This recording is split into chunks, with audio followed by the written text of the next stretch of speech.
Good morning. Good morning.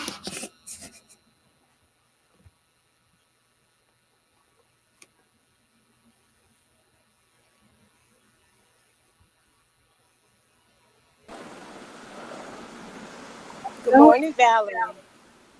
Good morning. Morning. Morning. It's great to see your faces. It's great to hear you. I said it this time where we can see one another and also hear one another. It stops the delay. Okay.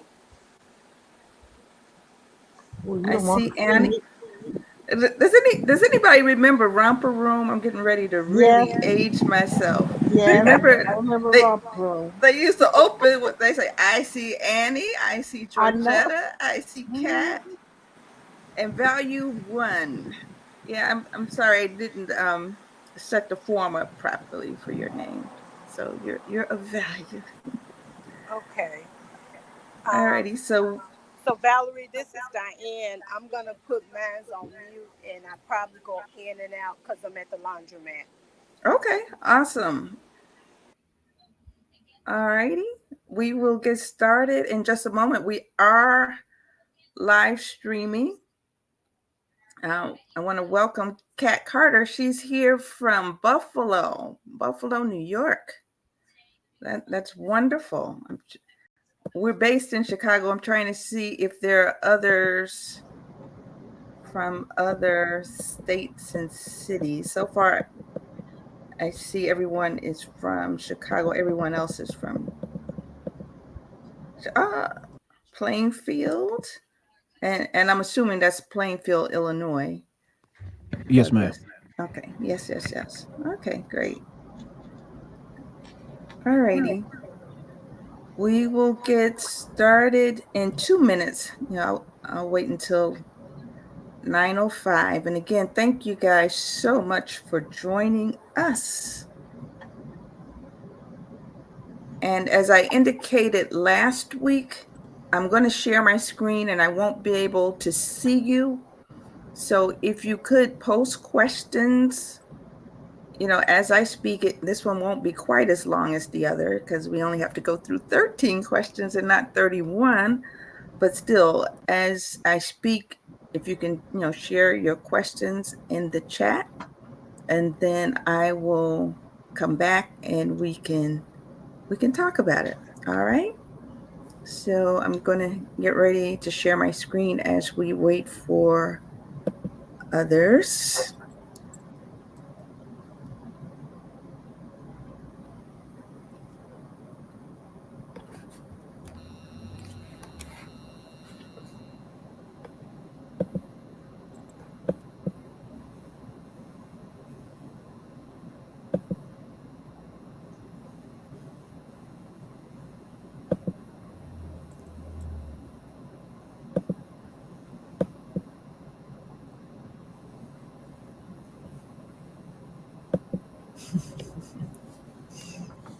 Alrighty. Good morning again. My name is Valerie Leonard. I am the founder of Nonprofit Utopia.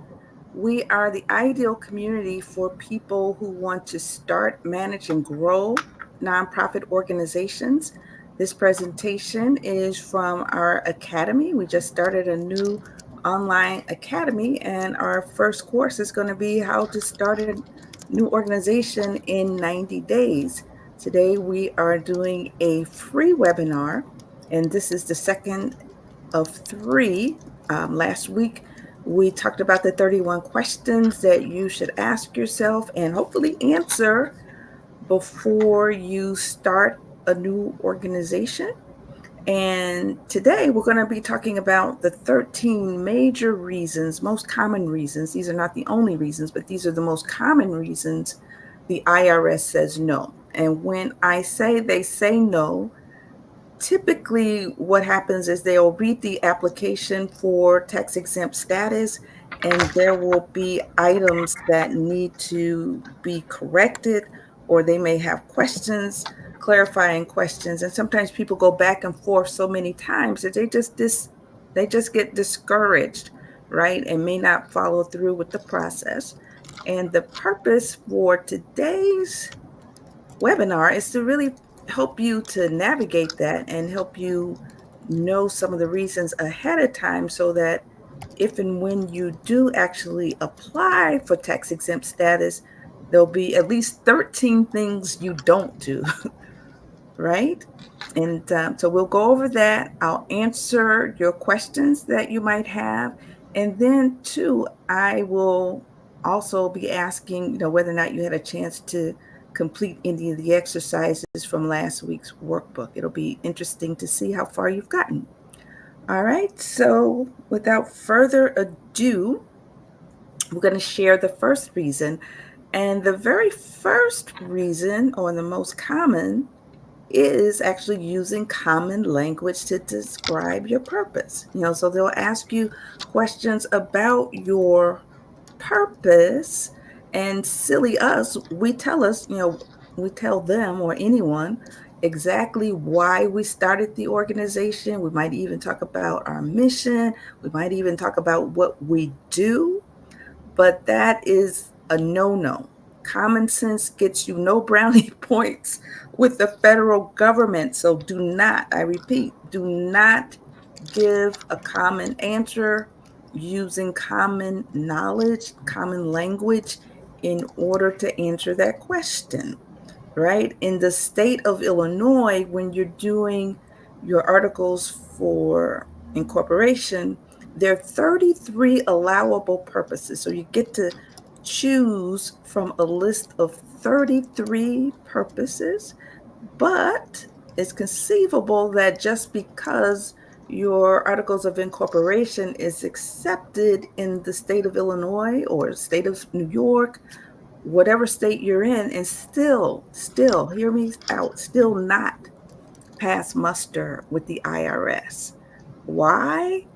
Because you are asking for exemption from paying taxes. So they're going to be looking in terms of language of the federal tax code. So the states, as well intentioned as they are, they're focusing on what they need. They're not necessarily focusing on what the federal government needs, right? So you need to answer your questions that are within the boundaries of that federal tax code. And if you do that, you will also 9 times out of 10 be, in compliance with your state. All right.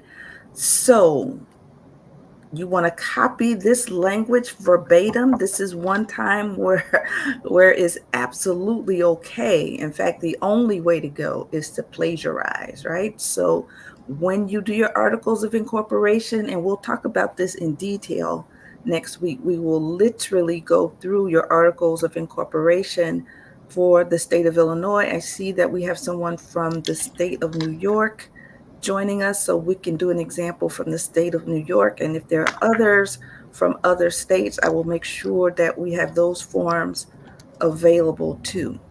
All right. So regardless of what state you're in, your purpose must read as follows. Said corporation is organized exclusively for charitable, religious, educational, and scientific purposes, including for such purposes, the making of distributions to organizations that qualify as exempt organizations under Section 501c3 of the Internal Revenue Code or the corresponding section of any future federal tax code. All right, so who goes around thinking in those terms? I know I don't. As much as I love, policy and all that other stuff, I'm not going around um, thinking in those tax terms either. All right. Reason number 2. And again, if you have any questions, feel free to post. If you've had any experiences, positive or negative, please feel free to post. I have you set up where you can be seen and talk.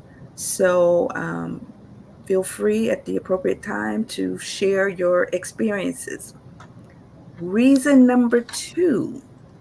Failure to include language in the Articles of Incorporation that indicates that no insider, including board members, officers, or any other individual, will benefit financially from the organization. So remember, nonprofit organizations were set up to be owned by the public. As such, you don't have shareholders. So if this were a private corporation, your stockholders, or your investors, they might be looking for some sort of dividend, at the end of the year or at the end of the quarter, sharing the profits. But that is not possible with the nonprofit organization. Remember, nonprofits are owned by the public. So, as a result, you have to include this language and you also have to abide by it. So, it's not just a matter of copying and pasting, it's a matter of practice.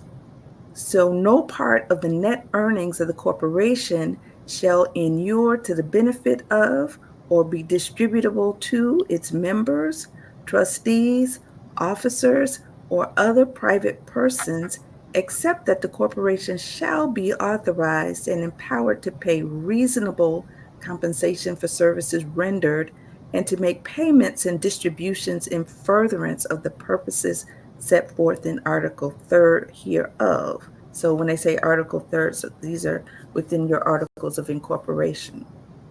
No substantial part of the activities of the corporation shall be the carrying on of propaganda or otherwise attempting to influence legislation, and the corporation shall not participate in or intervene in, and this includes the publishing or distribution of statements, any political campaign on behalf of or in opposition to any candidate for public office.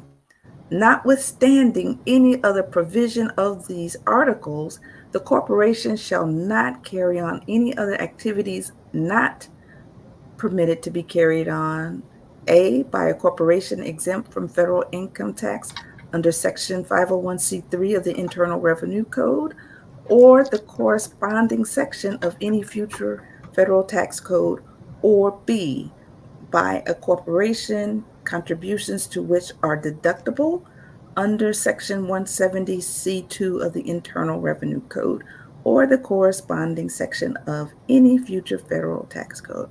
So basically, in a nutshell, what this is saying is, you as founders and officers of nonprofit organizations, you cannot benefit financially from the ongoing operations of this new organization, or even if it's an old organization, you can't benefit.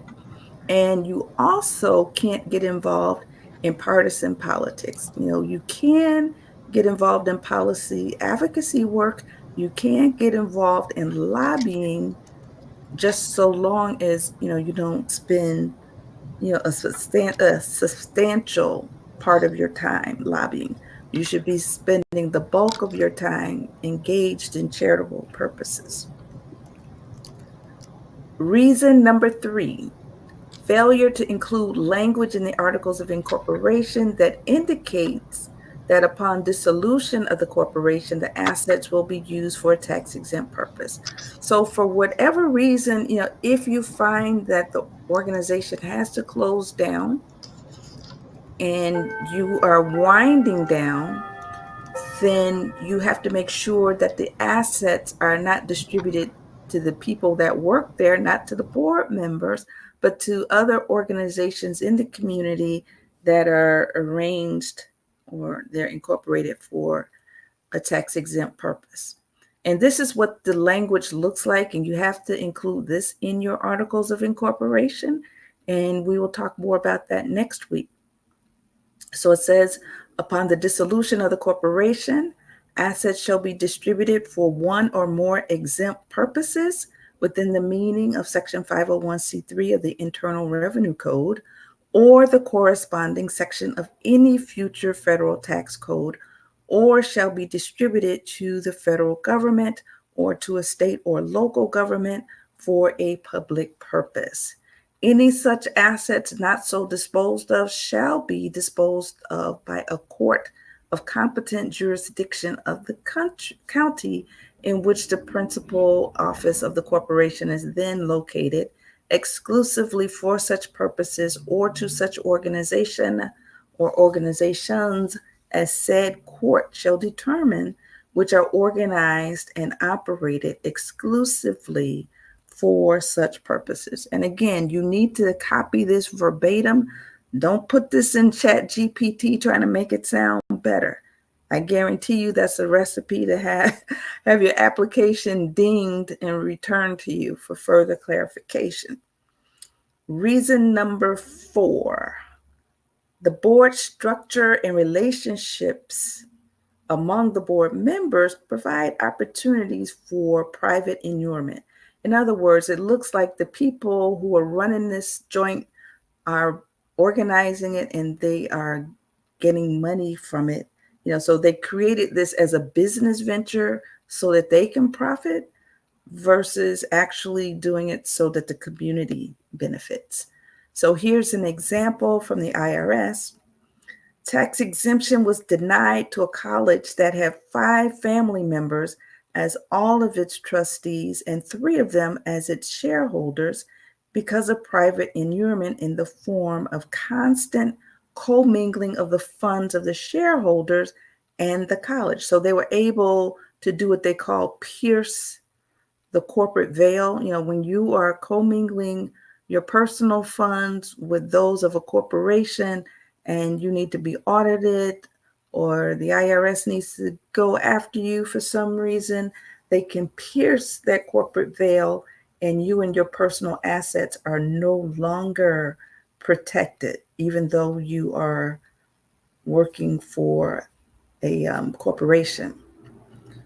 A court found that the college was operated as a business producing or ultimately producing substantial revenues for its operators. The net earnings or substantial portions were to be and were in fact distributed to these shareholders for their own personal benefit. So whenever you have money left over, you have a nonprofit organization and there's funding left over, that money needs to be carried over into the following year, and it's restricted. It should be restricted for those tax exempt purposes, meaning, programs and those operations that are going to be supporting those programs. Reason number 5, failure to include a certified copy of your organization's adopted bylaws, the boilerplate of which is for a nonprofit organization.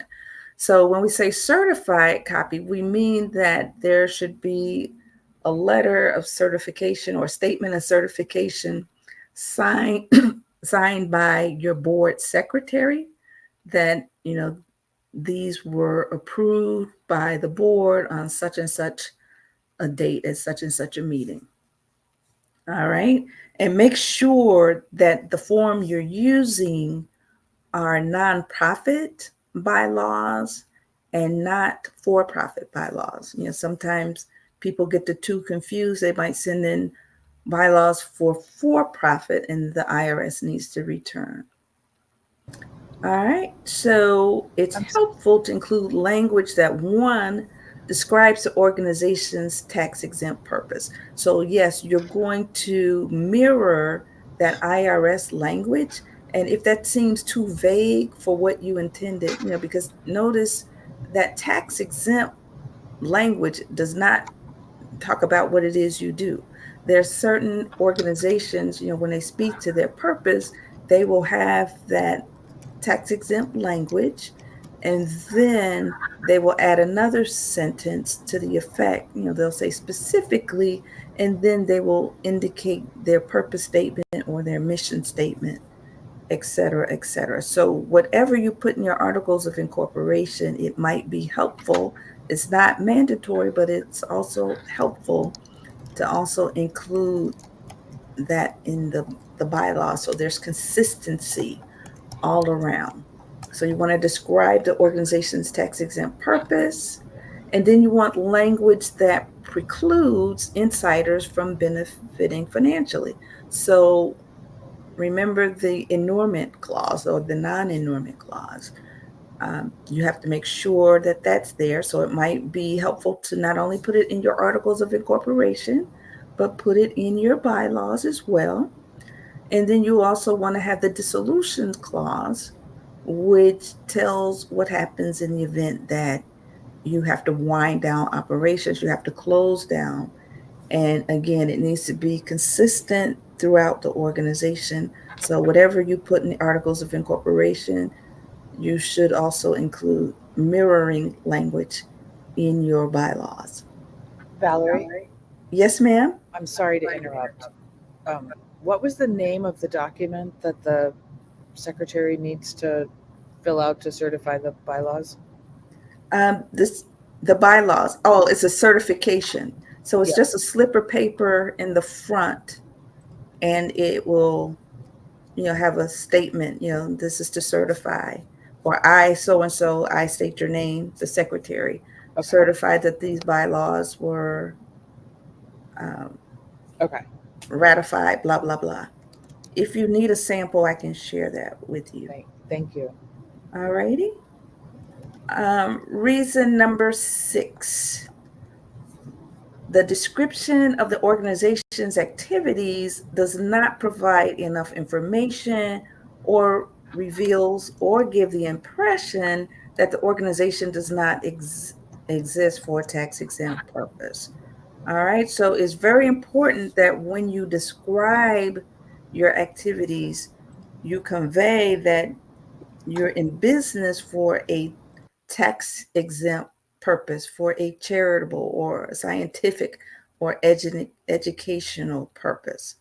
So, what does the IRS recommend? They recommend that you provide enough information about your activities to show how it's going to actually achieve that tax exempt purpose. So, remember that tax exempt purpose, start off with the vague language that you plagiarize from the IRS. If you want to make sure that everybody in your organization understands what you're really organizing for, make sure they don't forget it, then you can say specifically, our mission is this, or our purpose is that. All right, so you need to explain specific activities that are going to achieve that purpose. And a good way to look at it is, you're telling a story, the who, the what, the when, where, why, and how the activities are performed, and to what end. And remember, your end is always, for a charitable purpose. Reason number 7. Failure to provide the required information on the principal officers and board of directors, including things like names, mailing addresses, titles, positions, and annual compensation. So when we speak to annual compensation, we're not necessarily saying, oh, if you're on the board, you need to share what your salary is in your day job. There are questions on that Form 1023, which is your application for tax exempt status, that want to understand, what's the level of compensation for your highest paid members. So that could be board members, that could be officers, your executive director, right? They want to know whether or not those people make more than $100,000 a year. And they will ask you the same type of question in different ways in different parts of the application. Reason being, they don't want to give tax exempt status to an organization that was clearly created to skirt the tax laws, right? And again, whatever forms you fill out, make sure that they are completed fully. Make sure that every blank that needs filling out, including, the names of your officers and their mailing addresses. Make sure you don't forget that. Did you Reason mention number 8. Sorry. Yes, ma'am. Did you mention $100,000 for any specific reason? Yeah, because they specifically want to know how many people in your organization are compensated at more than $100,000 a year. Do you in have any contract. idea why they picked that number? I think it's, well, maybe it's a, and I don't know the exact reason, but I can tell you what I think. $100,000, for a nonprofit, that's a significant amount of money. I'm not saying that it is wrong, because there are executive directors. I mean, think of people who run multi-billion-dollar nonprofits, like major universities. Of course, they're going to be making $100,000 or more, but they specifically call out the $100,000, and I guess they want to get a sense for who is making a significant amount of money within the organization, trying to make sure, one, you're not paying excessive amounts in salaries relative to what the organization is bringing in. So you're going to need to disclose, and this is even on your Form 990, you're going to have to disclose your highest paid um, board members, if they're, if they have any contracts,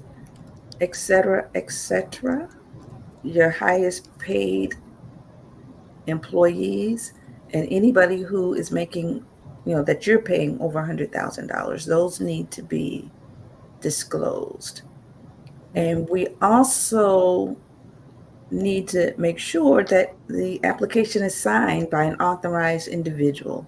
Usually that's your board chair, board president, executive director. But at that point, you really don't have an executive director, usually, unless you're spinning off from a larger organization. So these are going to be people who are members of your executive committee of the board of directors.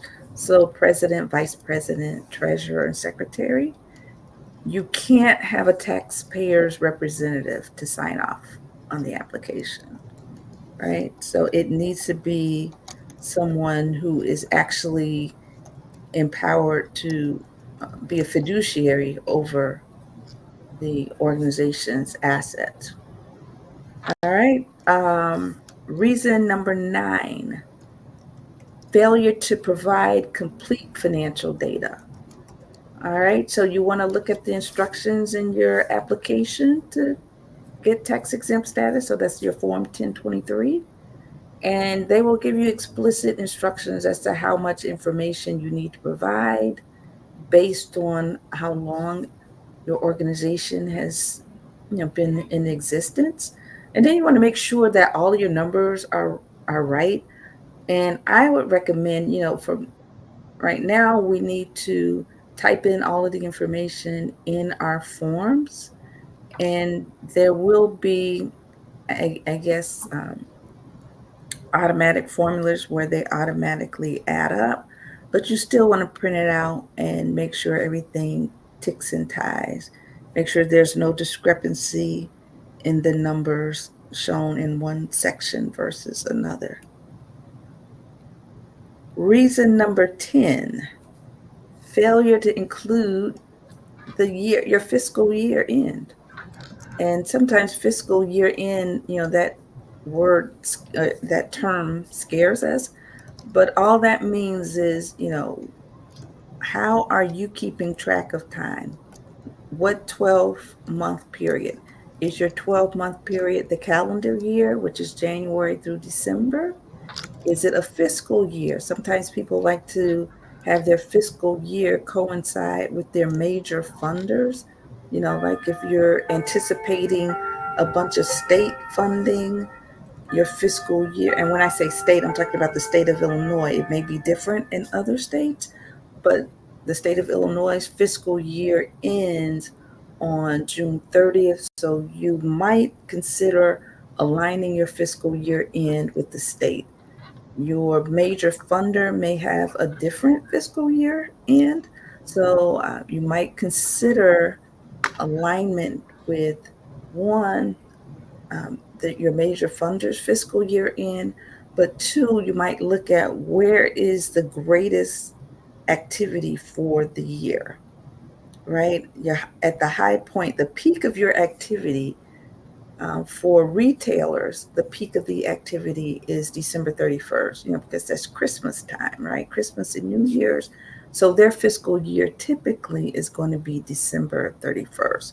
So if there is an area where you have a peak time, like if you're in education, your peak time might be June 30th to correspond with graduation. But since that's just one little box, it's so easy to forget that fiscal year end. And you really, really don't want to have your application returned because you forgot to fill out that one little box. Reason number 11, failure to attach required schedules is applicable. So, for example, if you're a school, you're going to have to provide a separate schedule that speaks, specifically to school operations and funding and all of that good stuff. For most of us, for hospitals, you're going to have to do a separate schedule. But for most of us operating in communities on a grassroots level, we're not going to have to worry about those schedules. However, if you are doing a school, you will. There should be consistency between the information that you have in your supporting schedules and the main document. And this is true for your application for tax exempt status as well as for your Form 990. So, if you're in the habit or if you need to do schedules, you'll probably, if you have to do them up front, you'll probably have to continue to do them throughout the life of your organization. So you want to attach all of the required schedules and make sure all of the information is accurate, complete, and truthful, right? And if there's any inconsistencies between the data that you have in your schedules and your main Form 1023 application, you will probably hear from the IRS with a list of clarifying questions.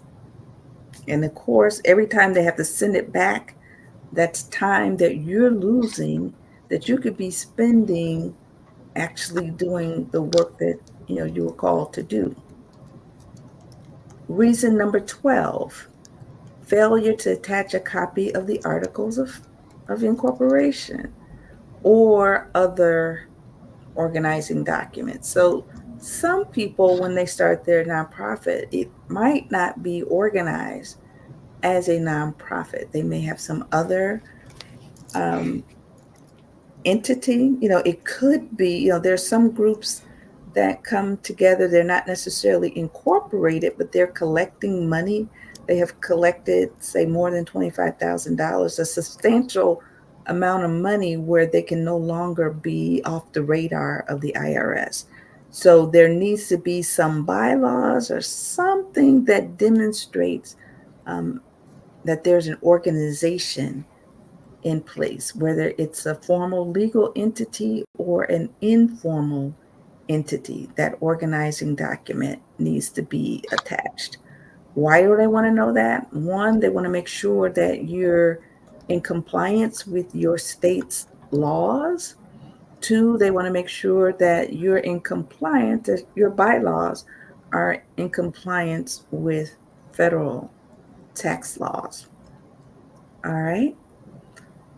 So, at a minimum, the Articles of Incorporation should state the legal name, the tax exempt purposes of the organization, and the date of adoption. At least 2 members of the organization should sign the document, and a trust document. So, that's another organizing document, but it's not a corporation, it's a trust. It needs to be signed by the trustees and show the date of formation. So, if you are creating a charitable trust, so to speak, so that you can provide funds in the community. For Section 501c3 applicants, the organizing document must comply with the organizational test for exemption outlined in Reasons 1 to 3 above. All right. So you want to, these are the things that they use as tests to see if you qualify for tax exempt status. And reason number 13 is more common than you would think. They forget to put the correct user fee. So if you're doing a full filing, If you're doing the long form, that's $600. If you're doing the EZ form, the 1023 EZ, it's a little bit less than half of that. I can't remember the exact amount. It might be like $250, $275 or whatever. But make sure that you include your payment. And now that we're filing online, you probably can't get away with sending something off and forgetting to pay. All right. So those are the 13 reasons. I know we answered some questions, right? Are there any other questions?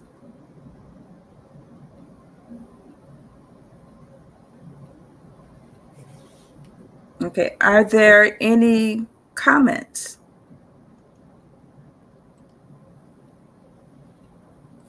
Okay. I see one hand is raised. Uh, Annie Liddell from Chicago. You did I answer your question, or you still have a question?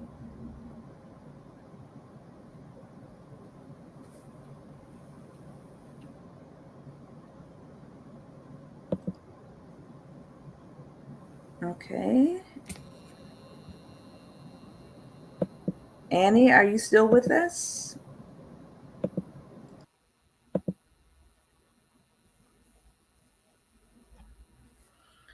Oh, okay. So Annie's question I'm reading, will there be a download for this session? Yes, I will be sending a download. There will be an article that summarizes what I said, and it might have a little bit more detail. And I will also be. I'm sorry, my phone is ringing. It's on the other side of the room, and it's very, very loud. I'll wait until my phone goes off.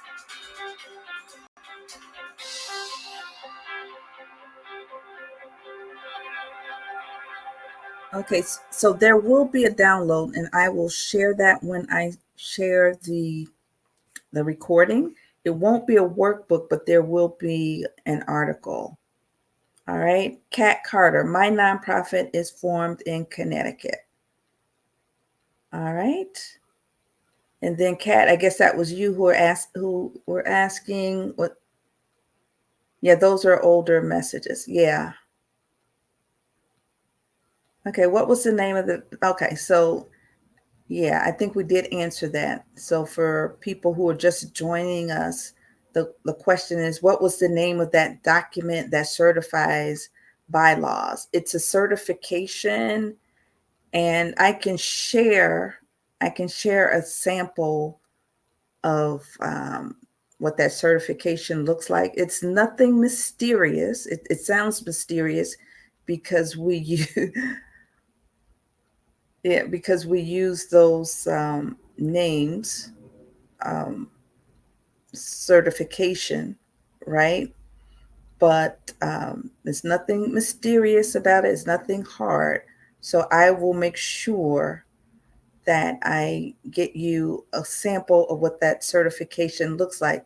And typically, you really should, for every board resolution, every policy that is approved by the board of directors, you should have a certification page.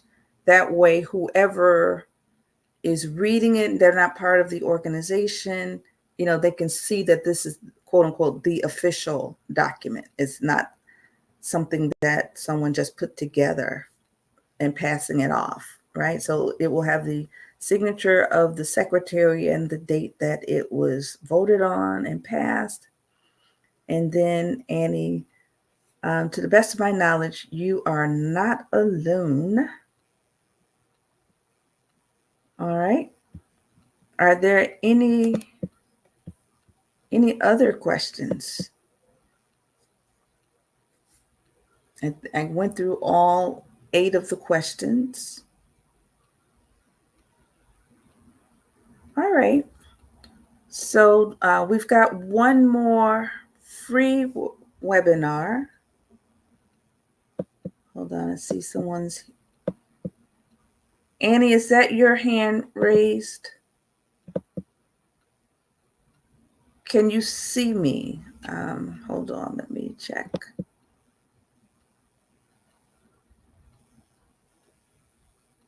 No, I don't see you, Annie. I'm wondering if you're in a different room. Wait, you know what? I see you in, yes. Okay, I see you with the participants, but I don't see you with the, there's a group of, say, 5 people who are on camera. But yes, Annie, I see you. All right. So next week, we're going to, okay, hold on. Yeah, next week, we're going to have our final free webinar, and that is literally going to be going over your articles of incorporation. So I see that I should be doing articles for the state of Illinois, articles for Connecticut. Do I need to do articles for the state of New York? Just want to be sure. So if you want, if you're not from the state of Illinois, you can email me at Valerie F as in Frank, Leonard Leonard, and tell me, let me know what state you're from if you're not from the state of Illinois, and we can make sure that we provide an example for you, for your state. But by the end of next week, you should have enough information where you can start filing. You can file that document with your state. All right. And then July 18th, we will have our first day of class.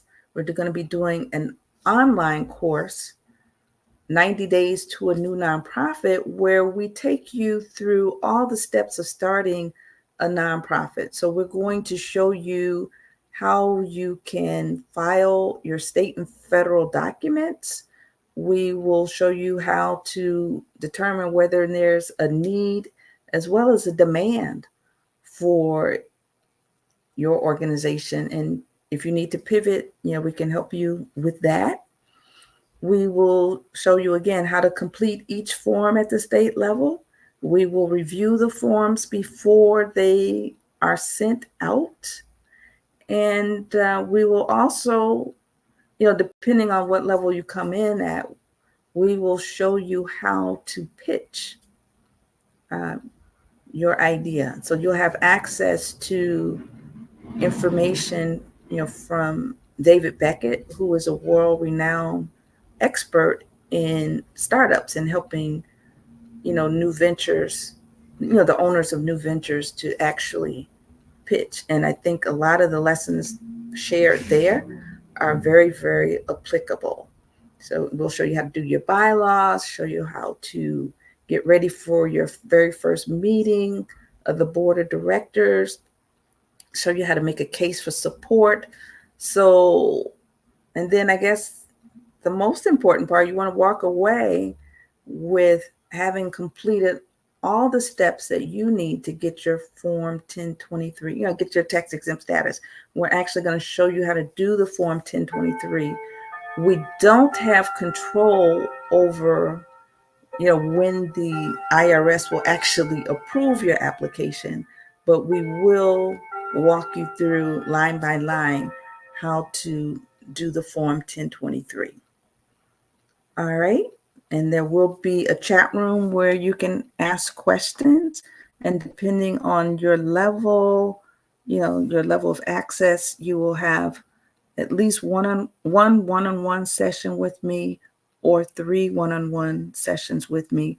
Or if you feel comfortable not necessarily having the one-on-one and just dealing with the chat, you can do that. And regardless of your level, you'll have a checklist. All right. So are there any more questions before we go? And I have a question. I'm sorry, I can't figure out how to raise my hand. okay, that's all right. I just wonder, do you have any insight on how long application processing is taking this year, or any other maybe changes that we're seeing already? Because I don't assume that what was true last year is still true this year. I was about to say the last time I did it was before January 20th, if you get my drift. I do. Last year, this year, yep, you got Yeah, mine. so yeah, there is a difference. But we don't One, have enough info to right, I know don't have really. Yeah. right. Yeah, the last application I did, I was fortunate where the people had a funder waiting for them, and we were able to expedite it. So they got their tax exempt status within a 6-week turnaround. Wow. They, that's not typical. They had funding waiting for them. So as a result of having a funder waiting in the wings and actually writing a letter indicating that there's funding, and and there's only a certain window of opportunity that could go away, right? Oh. Um, so if we didn't have that letter, I'm not sure if they would still be languishing or not. Okay. Typically it had been like 6 to 9 months, Right. but after January 20th, I'm not quite sure what's going on, because a number of agencies have been, Had significantly staffing restructured. changes. Restructuring. There you go. Yes. Yeah. That, and that's putting it nicely. We're doing our best. Yeah. To put it nicely. Yes. Okay. Yeah. That you got the drift of my question, right? Like, knowing that it used to take 6 to 9 months. I Yeah. don't know. Like, I guess that's the best we still have to go on at this point. Yes. Okay. Yes. Thank you. Oh, you're welcome. All right. And if there are no more questions on this, I did want to ask people who were in attendance last week if they had a chance to start working in their workbooks. We had a workbook last week, the 31 questions that you should answer or ask before starting a nonprofit. And I'm just wondering if anyone had an opportunity to, start in earnest answering any of those questions. I want to get a sense for whether or not you found it helpful, how the workbook might be improved or whatever. Anybody take the plunge?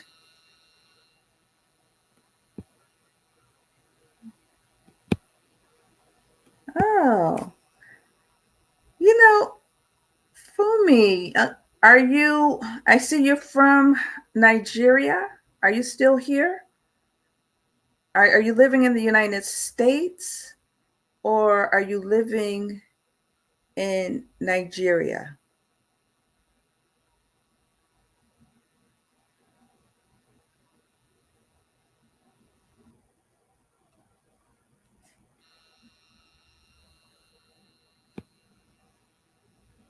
Okay, I don't hear. Okay, and we got a couple people who didn't change the name of Value One. Okay, so no feedback on the workbook and whether or not you started. Okay. And then Kat, are you still there? Okay, Kat may have left us.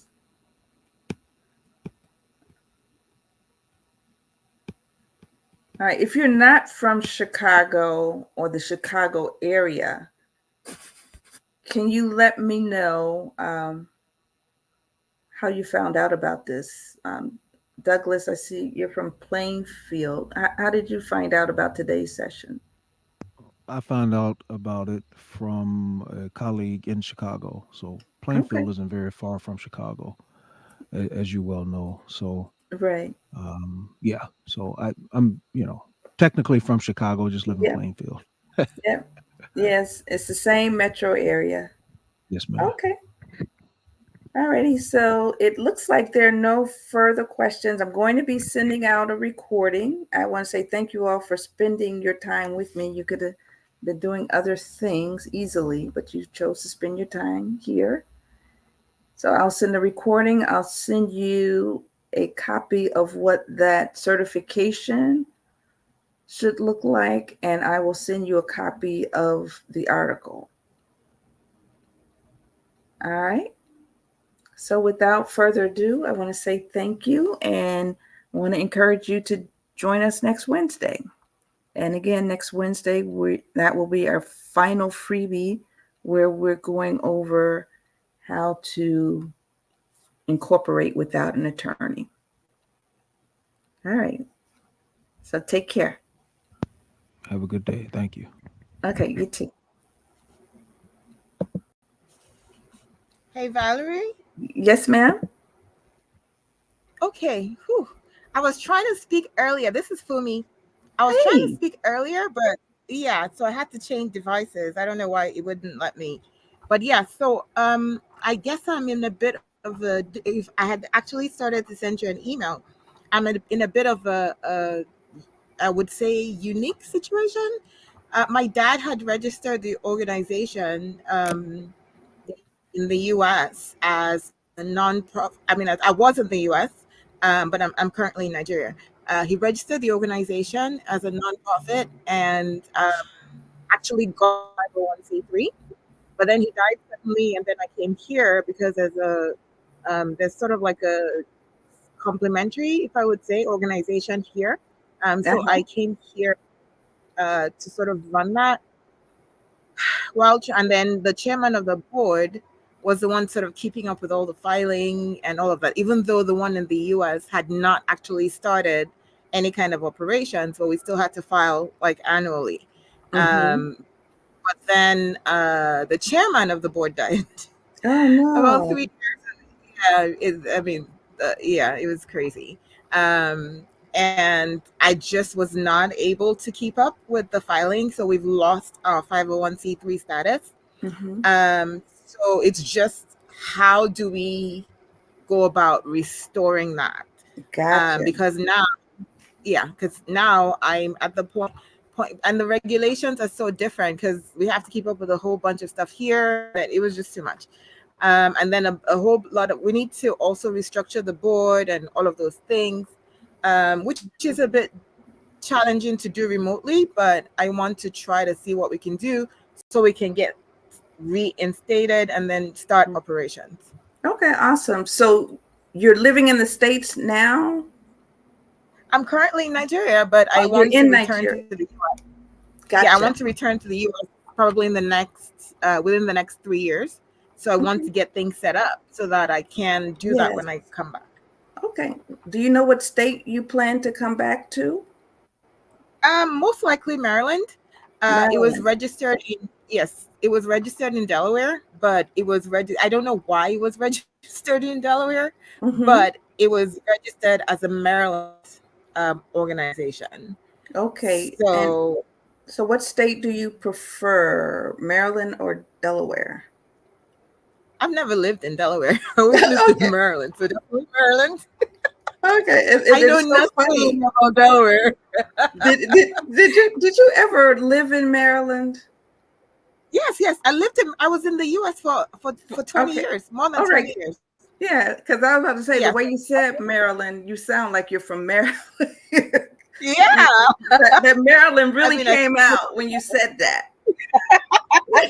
Is what I'm saying. incidentally though, incidentally, I'm actually from Illinois. Oh, really? I've never Awesome. lived. Yeah, I was born there. I've never lived a day there though. After my parents left, Okay. but I mean, my state of origin is Illinois, but I'm literally quotes Oh, that's from beautiful. Maryland. Okay. That's So amazing. yeah, All right. So we will look at Maryland. Um, I will, as part of the course, as part of the paid course, we do provide a checklist of all the things that you need in order to get your 501c3, but we also have a checklist of the filings that you will need to file in order, keep in order. Because you're right, it could tip. Bear with me, my phone is so loud. No worries. And No worries. yeah, it's on the other side of the room. I can't really get to it right now. So after my No worries. phone does its thing. Okay. So at any rate, you're right. It's so complicated here in the United States, trying to keep up with the paperwork. So we will have a checklist for you. And the fact that you're in Maryland, your list is probably going to be different from ours. But if you join Correct. that course, I can make sure that you get that checklist for Maryland, in addition to the 1023 checklist. So we'll have an example for your Articles of Incorporation next Okay. week for Thank you. Maryland. So Maryland, Ohio, as well as Connecticut and Illinois. All right. And I think you had also mentioned the state of New York. Yes. Someone here was from the state of New York. I don't know if that was Kat from the state of New York and she's incorporated in Connecticut, but those are the different states I remember seeing on the registration list before we started. So I just have to make a note of having different examples from different places. All right. And if you're doing if you're doing operations in Nigeria, I don't know what those laws entail. Oh, believe me, I know them very well. Okay, good. I know them very well. Okay. And that's the other thing I need to figure out, because they're registered separately. Like the one here is registered in Nigeria, and then the one there is registered in the US. So I don't even know how they can be tied together. I don't know that yet. Yeah. I'm not an attorney. I'm sure there's a way they can be, because there are a number of US based organizations that are doing, international operations. Correct. But interestingly enough, this one started here before it was registered in the US. Wow. Yeah, it's 35 years old. It was registered in 1989. Oh, excellent. Yeah, so this is why I came. This is why I literally, when my dad died, it totally changed the trajectory of my life, because I was like, he worked on this for 25 years, and I wanted to do something to see how we could keep the doors open. Of course, with all the funding, with the change in funding landscape, that has really affected a lot. We haven't had a project since 2023, so now we're at the point of trying to figure things out. How do we restructure? Because we've had a couple of board members die here as well. So we're just in a state of restructuring in both countries. So it's interesting. Yeah. My condolences on the board members who are no longer with us.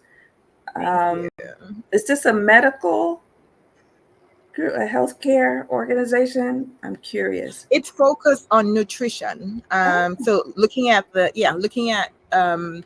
nutrition, basically nutrition education, addressing the issue of malnutrition, as well as everything surrounding that. So livelihoods, poverty, social protection, and even education, good health and well-being. Of course, it also touches on food security. So it's really, but nutrition is the core. But then looking at it from a food systems perspective, and then the root cause of poor nutrition tends to be poverty.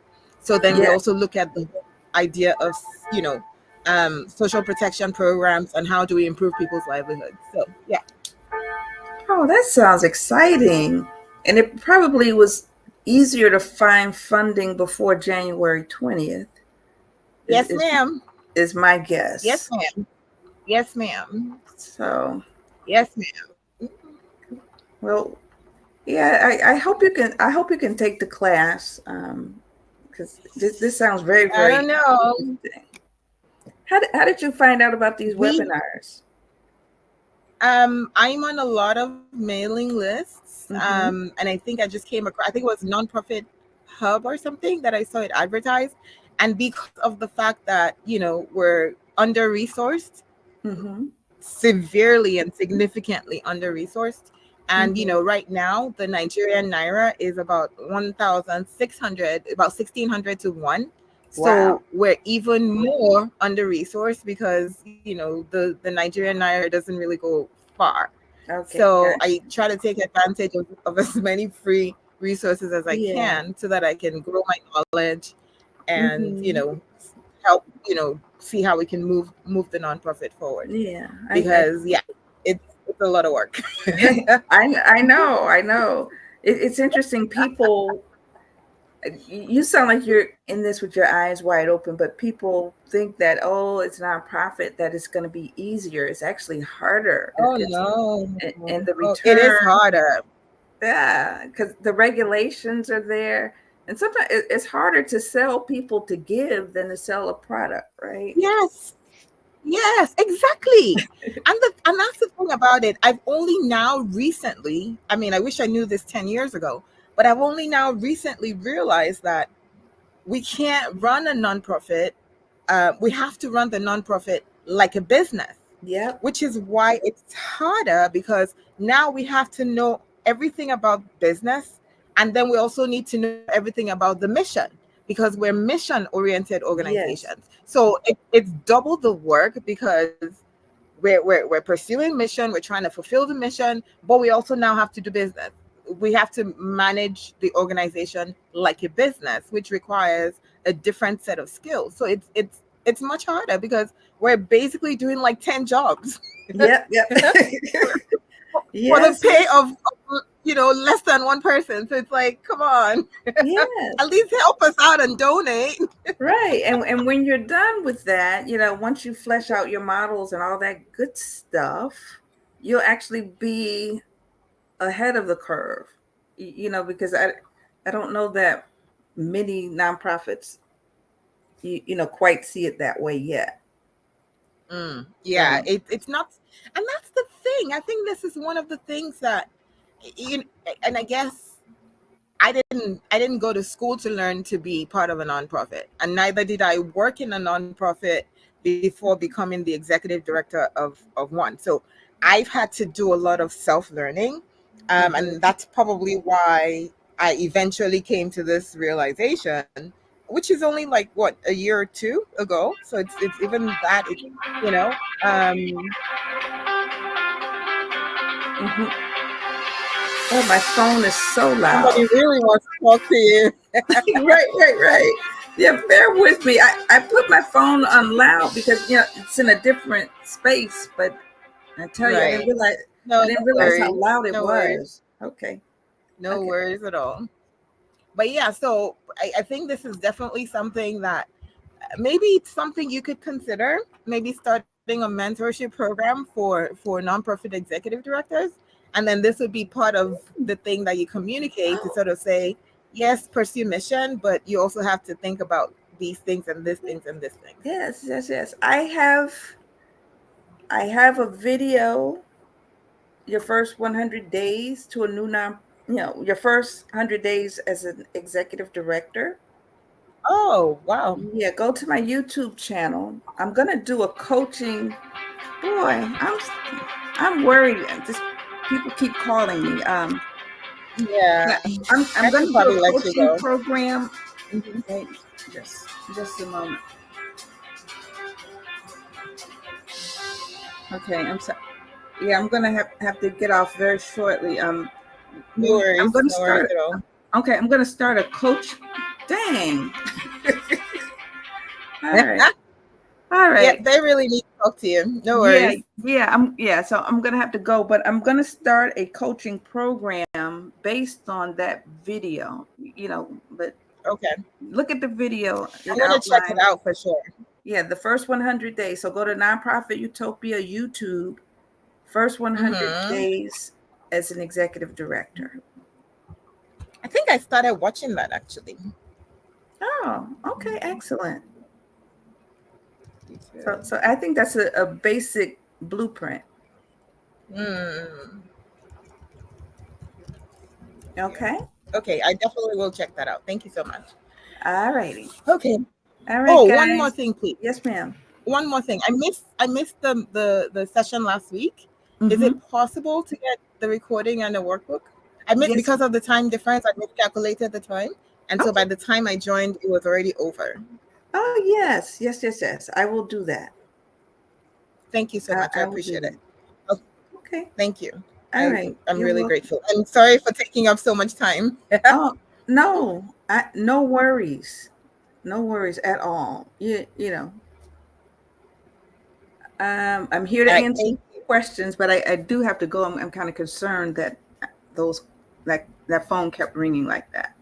All Right, right. right, So right. No worries.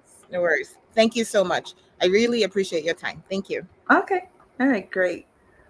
All righty.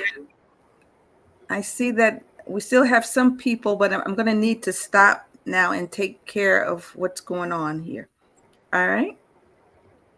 So I will send out recordings and handouts later on today. All right. Take care. Awesome. Thank you. You're Bye. welcome. Okay. Bye bye.